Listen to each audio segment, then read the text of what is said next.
প্রথম দাবি, প্রধানমন্ত্রী শেখ হাসিনাকে ছাত্র নাগরিক হত্যার দায় নিয়ে জাতির কাছে প্রকাশ্য ক্ষমা চাইতে হবে।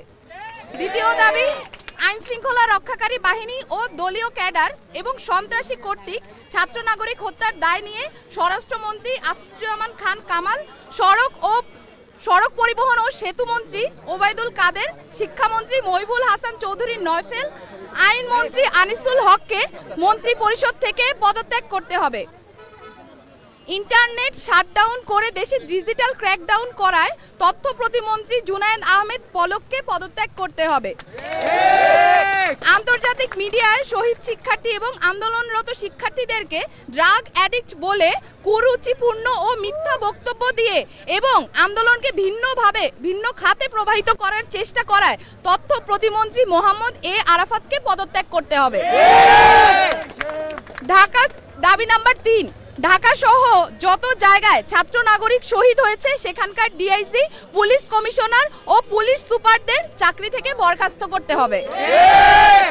দাবি নাম্বার 4, ঢাকা বিশ্ববিদ্যালয়, জগন্নাথ বিশ্ববিদ্যালয়, জাহাঙ্গীরনগর বিশ্ববিদ্যালয়, রাজশাহী বিশ্ববিদ্যালয় এবং চট্টগ্রাম বিশ্ববিদ্যালয় সহ সারা দেশের প্রত্যেকটি বিশ্ববিদ্যালয়ে যেখানে ক্যাম্পাসে আইন শৃঙ্খলা বাহিনী কর্তৃক শান্তিপূর্ণ আন্দোলনে হামলা হয়েছে প্রত্যেকটি বিশ্ববিদ্যালয়ের ভিসি এবং প্রক্টরকে পদত্যাগ করতে হবে।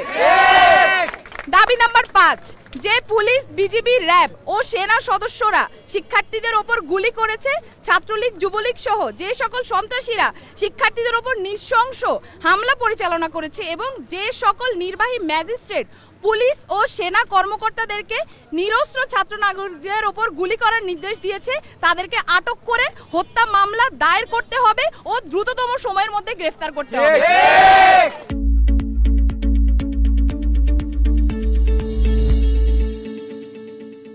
দাবি নাম্বার 6, দেশব্যাপী যে সকল ছাত্র নাগরিক শহীদ ও আহত হয়েছে তাদের পরিবারকে অতি দ্রুত সময়ের মধ্যে যথাযথ ক্ষতিপূরণ প্রদান করতে হবে।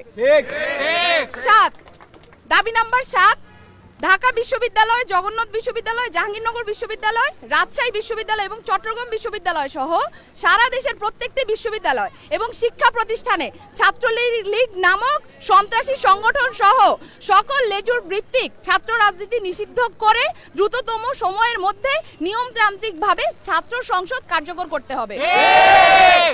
দাবি নাম্বার 8, অবিলম্বে সকল শিক্ষা প্রতিষ্ঠান ও হলগুলো খুলে দিতে হবে। কারফিউ তুলে নিয়ে সারা দেশের সমস্ত ক্যাম্পাসে মোতায়েনকৃত পুলিশ, র্যাব, বিজিবি, সোয়াট এবং আর্মি তুলে নিতে হবে। দাবি নাম্বার 9, বৈষম্য বিরোধী ছাত্র আন্দোলনের সাথে সম্পৃক্ত শিক্ষার্থীদের একাডেমিক ও প্রশাসনিক কোনো ধরনের হয়রানি করা হবে না এই মর্মে অঙ্গীকার করতে হবে। ইতিমধ্যে গণগ্রেফতার ও পুলিশি হয়রানির শিকার সমন্বয়ক বৃন্দ ও ছাত্র নাগরিকদের অবিলম্বে মুক্তি দিতে হবে ও সকল মামলা প্রত্যাহার করতে হবে।